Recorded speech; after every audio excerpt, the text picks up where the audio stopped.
Students, बच्चे, as you know that we are doing your chapter number 12. Chapter number 12. Introduction to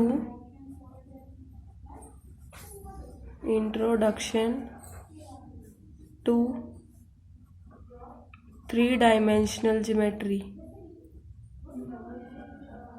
Three-dimensional geometry. Clear, beta? Now, in this chapter, today we will do your topic number 12.5, that is section formula. Section formula. What is date today, beta? Today is 11th November. And this section formula is given on your page number 273 of your NCERT book. Clear, beta? ठीक है?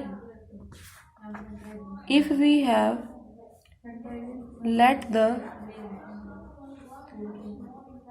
two given points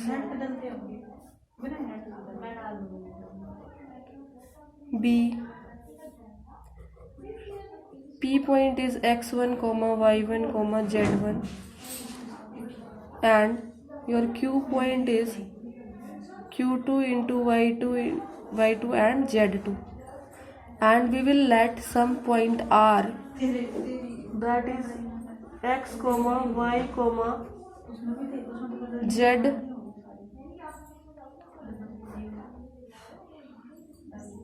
divide PQ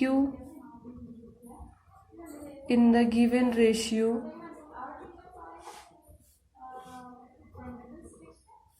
m/n internally. ठीक है बेटा? Then what we can do, we can draw PL, QM and RN perpendicular to XY plane. Is it clear, beta? So how our diagram will move? Our diagram will be of this X, Z, Y and 0.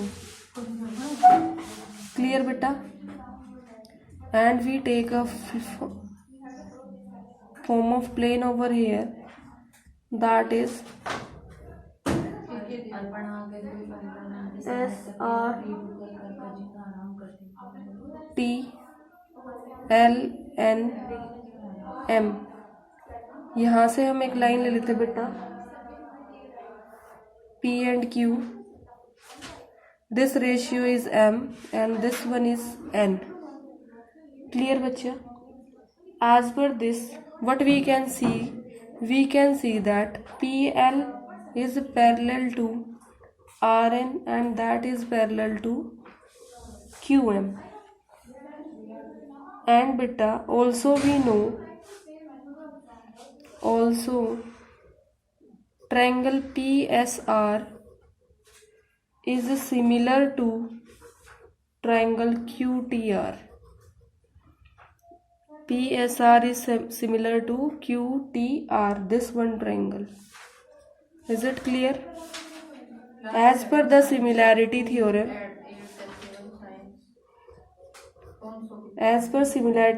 what we can say that M upon N is equal to PR upon QR, that is equal to SP upon QT, that is equal to SL minus PL upon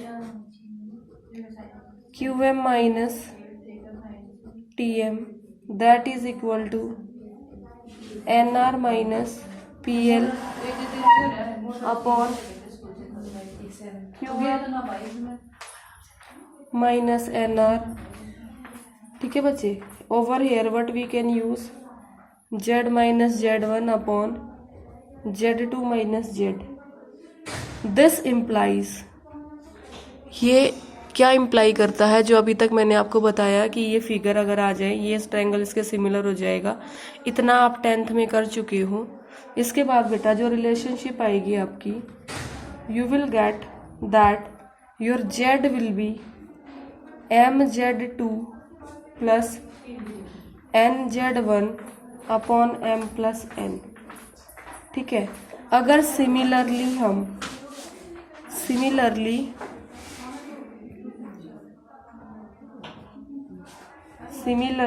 if we draw xz and yz planes perpendicular, उनके perpendicular अगर हम बना दें, similarly हमें क्या मिलेगा बेटा, हमें मिलेगा y is equal to my2 plus ny1 upon m plus n, और हमें क्या मिलेगा x is equal to mx2 plus nx1 upon m plus n। ठीक है बच्चा। Therefore finally now we will reach to our section formula. ये सब हमने क्या बताया था आपको, how it is been derived, कैसे कैसे हम फॉर्म को कन्वर्ट करेंगे। नाउ बच्चे section formula. Suppose we have one point P that is x1, y1 and z1 and we have a point Q that is x2, y2, z2। ठीक है बेटा। Internally in the ratio m ratio n, अगर internally करते हैं तब कैसे उसको करेंगे। ठीक है। अगर इंटरनली करते हैं तो हमारा फॉर्मूला आ जाएगा ये mx2 plus nx1 upon m plus n, then बेटा my2 minus plus ny1 upon m plus n, then बेटा mz2 plus nz1 upon m plus n। ये आपको याद होगा, कुछ आपको लग रहा होगा ना, हमने 10th क्लास के चैप्टर नंबर 7 में भी ऐसा ही कुछ किया था। ठीक है बेटा, got it. Okay, this is your first part. जब इंटरनल है रेशियो, अगर आपका रेशियो एक्सटर्नल हो जाए, अगर आपका जो पॉइंट R है, point R divides PQ externally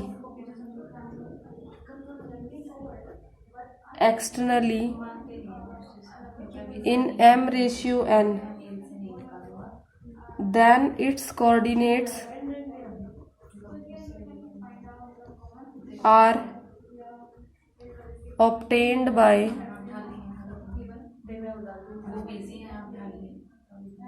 replacing n by minus n।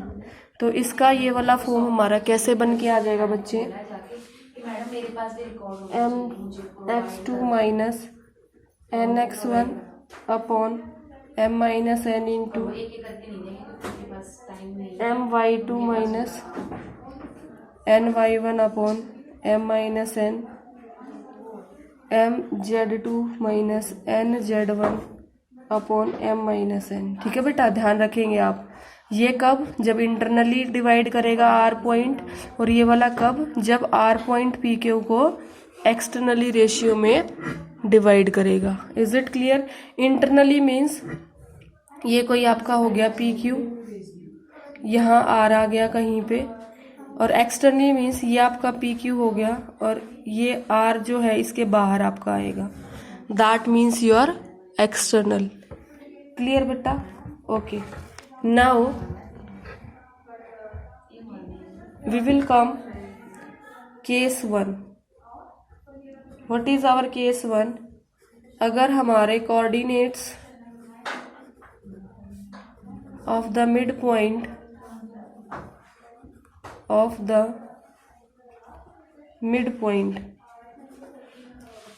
in case R is the midpoint of PQ,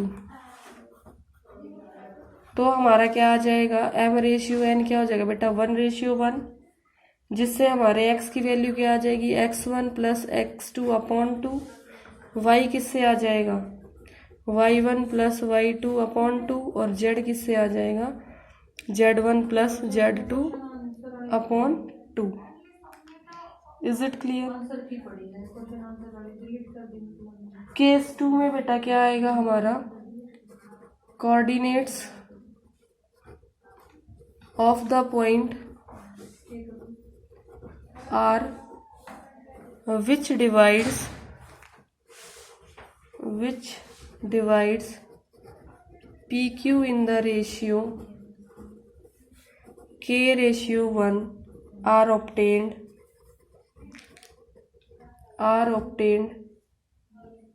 by taking K is equal to m upon n। ठीक है, उसके कैसे निकलेंगे बेटा, kx2 plus x1 upon 1 plus k, ये तो हमारे किसके कोऑर्डिनेट हो जाएंगे x के, और ये वाला हमारा ky2 plus y1 upon 1 plus k, ये वाला बेटा किसका हो जाएगा y का, और ये किसका होगा kz2 plus z1 upon 1 plus k, ये हमारे z का कोऑर्डिनेट हो जाएगा बच्चे। ठीक है, तो मैंने आपको 4 केसेस बताए हैं अच्छे से।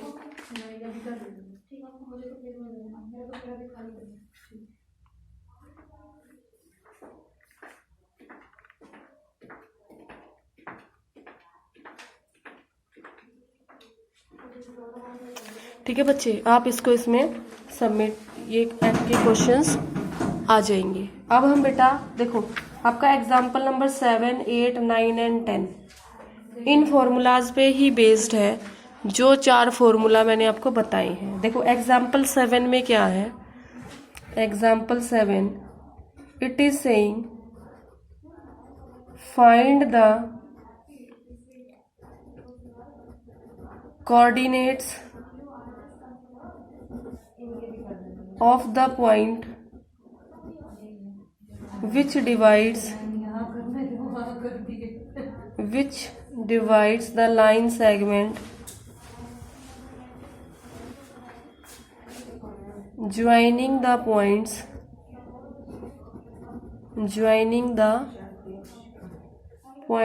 1, -2, 3 and 3, 4, -5 in ratio 2:3।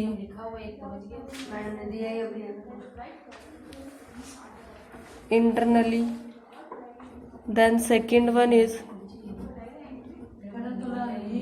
externally। Clear बेटा?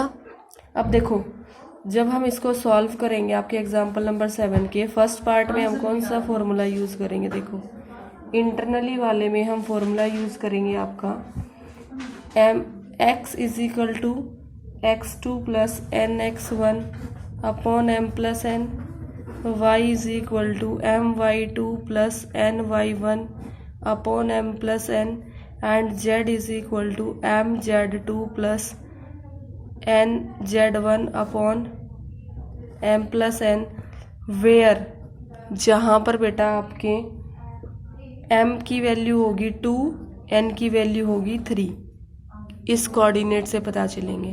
और आपके x1, y1, z1 के वैल्यूज यहाँ से हम ले लेंगे, और x2, y2 और z2 के वैल्यूज यहाँ से हमें मिल जाएंगे। और जो बेटा आपका सेकंड वाला है एक्सटर्नली जो है, उसमें हम कौन सा फॉर्मूला यूज करेंगे, x is equal to mx2 minus nx1 upon m plus n, और y कैसे निकलेगा my2 minus ny1 upon m plus n, और z कैसे बेटा mz2 minus nz1 upon m plus n। x1 y1 के value आपके इस पॉइंट से निकलेंगे, जो हमारा ये पॉइंट है ना 1, -2, 3, ये x1 की वैल्यू है, ये y1 की और ये z1 की। और जो दूसरे वाला पॉइंट है 3, 4, -5, ये आपके x2 की वैल्यू है, ये y2 की और ये z2 की। इन वैल्यूज़ को यूज़ करके और ये m और n की वैल्यू को यूज़ करके हम ये वाला और ये दोनों के जो है सेक्शन फॉर्मूलाज के आंसर निकाल सकते हैं, x, y एंड z के कोऑर्डिनेट्स। इज इट क्लियर बेटा? Now I am moving to your next example, example number 8। Now what is your example number 8 beta? That is saying using section formula prove that 3 points are collinear। जैसा कि मैंने आपको बताया था कि तीनों points collinear कब होंगे,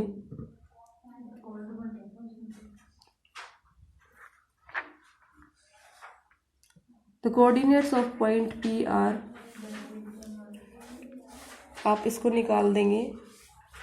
First you will do, let A is some point.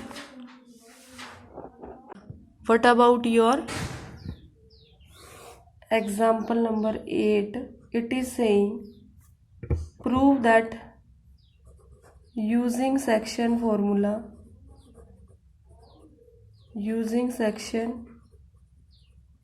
formula, prove that 3 points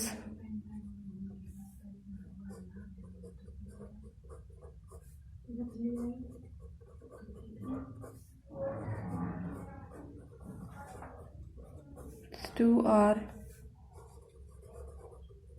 collinear. ठीक है, सॉल्यूशन है, हम लेट कर लेते हैं। ए पॉइंट आपका -4,6,10, बी पॉइंट 2,4,6, सी पॉइंट 14,0,2 और लेट कर लेते हैं। ये हमारी लाइन को किस रेशियो में डिवाइड करता है? k/1 में। इसके अकॉर्डिंग हमारे पी पॉइंट के जो कोऑर्डिनेट्स हैं बेटा वो आ जाएंगे, पी कोऑर्डिनेट्स जो सेक्शन फॉर्मूला मैंने आपको लिखवाया था, कौन से वाला? Using this kx2 + x1/1 + k, ky2 + y1/1 + k and kz2 + z1/1 + k। ठीक है बेटा, तो हम यहाँ से इसको यूज़ करेंगे तो what we will get? 2k - 4/k + 1, 4k + 6/k + 1 and 6k + 10/k + 1। After getting this बच्चे, what we will do? We will put this equal to 14, 2k - 4/k + 1 = 14। यहाँ से क्या k की वैल्यू क्या आ जाएगी? -3/2। अब हम बेटा आपकी ये जो वैल्यू है, वैल्यू k = -3/2 आपकी इसमें पुट कर देते हैं। किसमें? Put k = this in 4k + 6/k + 1। इसमें पुट करने से इसकी वैल्यू क्या आ जाएगी? 0। और जब हम इस वैल्यू को k = -3/2 आपके इस कोऑर्डिनेट में पुट कर देते हैं, 6k + 10/k + 1, that value is -2। ठीक है, इसका मतलब बेटा जो हमारा जो पॉइंट था ए बी, वो क्या कर रहा है? वो हमारी सी जो पॉइंट्स है, जो पॉइंट सी है ना, C point 14,0,2, it divides A B externally in which ratio? 3/2, जो हमारे यहाँ से के की वैल्यू आएगी थी। Therefore we can say that A, B and C are collinear and this is your important, very important question, example number 8, very important one। Clear बेटा? अब आपका जो क्वेश्चन नंबर 9 है, एग्जाम्पल नंबर 9, उसको देख लीजिए। एग्जाम्पल 9 क्या कह रहा है? Find the coordinates of the centroid. अब आपका सेंट्रॉइड में क्या मानेंगे हम? जो सेंट्रॉइड होता है ना बेटा, सेंट्रॉइड जो है वो किसी भी लाइन को 2:1 में डिवाइड करता है। इसका मतलब जब हम सेक्शन फॉर्मूला यूज करेंगे वहाँ पे m/n की जगह 2:1 वाला यूज करेंगे, जिससे हमारा आंसर आ जाएगा। ठीक है, क्लियर है। बस आपको ये ध्यान रखना है कि हमने इसमें रेशियो 2:1 लेना है। क्यों? Because it is telling about centroid, it is telling about centroid. Then what about your example number 10 बेटा? Find the ratio in which the line segment joining the points 4, 8, 10। क्या है question? Find the ratio in which the line segment joining the points